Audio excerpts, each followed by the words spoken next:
Saya latihan di SJT mulai anak-anak sampai dewasa itu perjalanannya sangat ya susah tidak, semua perjalanan memang harus begitu. Dari anak-anak menuju ke remaja itu susahnya sangat sekali. Itu pada tahun berapa, Mas? Itu sekitar tahun 65. Dalam masa-masa itu kan merasa sulit sekali, sehingga sangat terbatas sekali. Sehingga untuk menuju ke Jambon itu dibatasi hanya sampai menuju ke remaja dibatasi pelajarannya hanya sampai Jambon saja. Itu pun dengan sangat betul-betul ketat sekali jalannya. Itu selama 2 tahun. Dari remaja menuju ke dewasa itu dibatasi hanya sampai hijau. Dimulai dari sana, mulai dari polos sampai dewasa itu pelajaran dasar SJT, mulai dari tingkat polos, kembali lagi polos lagi, ajarannya maksud saya itu Islamnya juga mulai awal 61 sampai kalau polosnya itu di tingkat anaknya hanya sampai 30, terus sampai remaja itu hanya sampai 60, dewasa sampai akhir sampai 390. Jadi perjalanan itu sangat sulit sekali. Jadi saya disahkan akhirnya dia terlaksana tahun 68. Nah pada saat itu memang organisasi SJT masih belum tertata emang. Kan baru musyawarah capai pusat sana kan tahun berapa? 74 kalau tidak salah ya. Kalau tidak salah 74 kalau tidak salah. 74. Sehingga ya latihannya ya apa katanya dari pelatih saja, belum terprogram sama sekali. Jadi sangat urut sekali memang. Berarti itu sekira 5 tahunan ya? Ya sekira lebih dari 5 tahun. 5 tahun untuk Iya. menjadi Keluarga ya. Iya. Terus begitu saya disahkan secara otomatis karena pemuda Madiun itu pada saat itu memang sangat sulit sekali kehidupannya, sehingga saya merantau ke Surabaya sampai saya langsung di Bojonegoro, menikah di Bojonegoro. Tahun mulai 70 langsung merantau. masuk ke Bojonegoro Masuk Bojonegoro tahun 71. Masuk di Bojonegoro tahun 71-nya. Iya. Perjalanan waktu pada saat saya membaca media, pada saat itu hanya koran adanya, tercantum bahwa Bojonegoro tidak ikut dalam pertandingan. Bojonegoro belum ada atletnya. Dengan adanya itu saya tergugah sama sekali. Loh, mosok Bojonegoro itu tidak ada esanya. Makanya dengan hati yang sangat semangat sekali, ya seiring dengan saya juga berdoa mohon ditunjukkan adanya warga di Bojonegoro ada atau tidak. Akhirnya terlaksana, saya ketemu dengan saudara saya di situ banyak, Mas Suryono, Mas Irianto, ketemu akhirnya. Nah begitu saya menggali para senior yang ada di Bojonegoro ini, ternyata sudah ada latihan di Burno, di bawah pimpinan Ngawi, termasuk ranting Ngawi, karena Bojonegoro belum ada aja. Belum terbentuk. Oh, akhirnya kita sepakat, banyak sudah kita timbul, mulai dari Mas Mustafa, Tuban, di Sumiran, Lamongan, akhirnya kita sepakat membentuk cabang Bojonegoro X se-Bojonegoro, se-Karesidenan. Dan Bojonegoro, Tuban, dan Lamongan. Terus akhirnya di tahun 82 kita sepakat Bojonegoro berdiri sendiri. Berarti berbentuk cabang. SJT di Bojonegoro pada adanya SJT di Bojonegoro pada tahun 81. Berdirinya kan 82. Iya. Nah, jadi dengan adanya itu semangat sekali kami. Pertama kali latihan kita tuh di Klangon, di tempatnya saudara saya di Suryono itu. Nah pada saat itu siswanya hanya sekitar desa Klangon saja. Berapa? Total awalnya berapa? Ya baru 15 gitu, sedikit sekali, belum ada yang mengenal.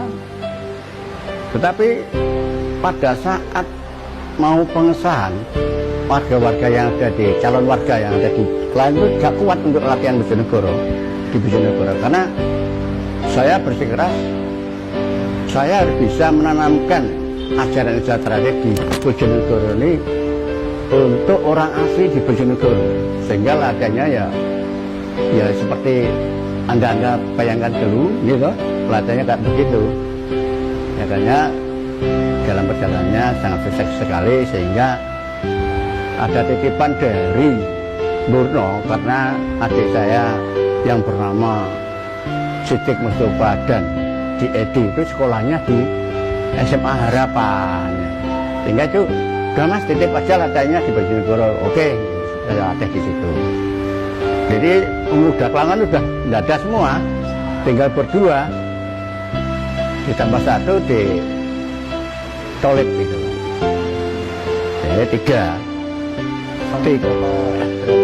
Berapa tahun latihannya? Latihannya sekitar 2 tahun, 2 tahunan.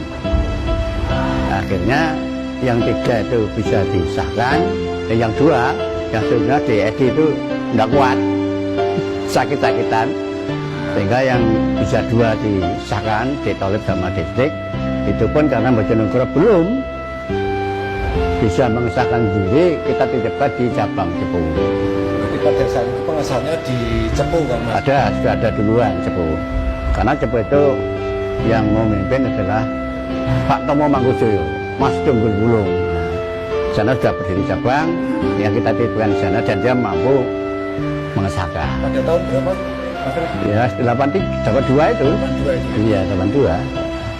Lalu terjadi ada tempat latihan, istilahnya bukan rayon, tempat latihan saja. Di SMP 1 ada, SMA Harapan ada, di dulu ada sampai di SMP Katolik tidak salah, ada juga. Pada tahun itu kepengurusan cabang sebenarnya Belum. Ya istilahnya perpun ya. Sebagai jonggol saja istilahnya. Yang pertama memang Mas Suryono otomatis. Nah salah satu dewannya istilahnya gitu. Pada saat itu para senior Bojonegoro belum ada yang tahu bahwa ada latihan. Tapi pada saat 17-an, adik-adik Klangon yang dulu motor itu ikut tampil dalam karnaval istilahnya. Tegak jalan pada itu ngimbang mana? Ngimbang Bojonegoro atau dulu kan saya. Mas saya mau ikut, tapi saya tidak mau latihan. Itu lucu sekali deh. Semangatnya gede sekali. Saya tanya nggak kuat lah. Kalau ikut mengembira sebagai penggembira monggo. Ikut semua sampai 200. Dan kita punya semboyan persaudaraan itu tidak memandang siapa aku, siapa kamu, apa derajat pangkatmu, apa sukumu, apa agamamu, apa partaimu, kan tidak. Semua kita anggap saudara. Sehingga banyak para siswa itu yang dari Muhammadiyah ada, dari NU ada, dari partai apapun ada semua situ, sehingga mereka tahu oh Desiderat itu netral istilahnya kan gitu. Tapi dengan adanya Desidik selaku siswa pertama itu dalam karirnya meningkat sekali sampai sekarang jadi jenderal di Jakarta itu, sehingga memotivasi adik-adik saya yang ada di Bojonegoro ini, di semangatnya untuk masuk Desiderat sangat tinggi sekali. Itu bukan prakarsa ya, ide yang sangat bagus sekali. Mas Warna itu sampai punya gagasan, Mas ayolah kudu nenek padepokannya katanya biarpun kecil, sehingga pengorbanan Mas Warna itu sangat mulia sekali, sampai gajinya itu buat beli tanah ke Tangang Sur. Jadi sangat sekali Mas Warna itu belum ada. Itu ya tahun 81 mungkin. Iya 81. Sudah. Sudah ada. Yang ketua Ya pertama kali Mas Warno otomatis. Mas Warno ya. Terus keduanya adalah Mas Warno. Itu pun saya tuh ya minta maaf saja karena kondisi dan situasi saya dalam pekerjaan. Saya ini orang jalanan istilahnya di mobil, sehingga saya tidak bisa langsung mengurusi organisasi secara langsung, sehingga saya percayakan pada Dik Warno selaku ketua wakil ketua saya. Itu pun akhirnya saya mendesak, Dik ambil alih saja ketuanya jenengan, hanya beberapa bulan saja karena situasi kondisi saya begini. pada waktu itu jenengan pernah jadi ketua. Ya ketua aja, sedikit sebentar lagi. Jadi pada tahun 2000 tahun 81. Ya. Ya harapan saya bagi adik saya yang termasuk dalam anggota SRT atau warga SRT, jadilah menjadi orang SRT, jangan sekedar menjadi warga SRT. Ya warga, ya orang, diuti wong Esa. Dalam bahasa wong Esa, dia wong Esa. Kalau warga itu paling mudah sekali mencari warga. Boleh KTP, ya apa, KTA, gak latihan pokoknya di KTA sudah dapat warga. Tapi dari wong Esa itu sangat sulit sekali. Karena menjadi wong Esa itu harus punya proses yang sangat banyak sekali. Mulai dari pos, jambu, nijo, dan itu mendapat ajaran keesaan juga. Sehingga jadi warga juga harus jadi wong Esa. Itu harapan saya begitu, dan jangan lupa kenanglah selalu sejarah-sejarah yang perjuangan-perjuangan dari mas-mas seniornya dulu, sehingga akan mendapat dorongan moral dari para warganya, sehingga berkembangnya SRT makin lama makin baik ini, sampai-sampai diadakan SRT Mas ya istilahnya. Iya. Menginjak 100 tahun ini, kita doakan mudah-mudahan SRT selalu jaya, abadi selama-lamanya.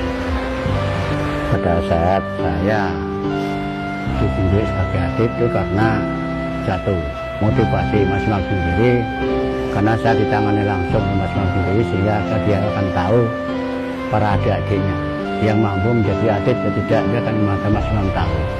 Sehingga saya ditunjuk sebagai atlet pada saat itu kategori ganda apa istilahnya? Ganda putra. Nah, itu pasangan saya adalah Mas Lanjar Soekarno. Mas Lanjar itu pasangan saya.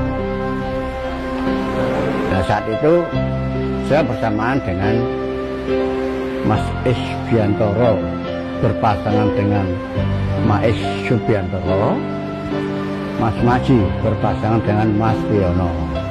Nah, itu bareng-bareng latihan, sehingga pada saat seleksi di Madiun, kita 3 pasangan itu terpilih mewakili Bojonegoro untuk ikut PON ke-7 di Surabaya.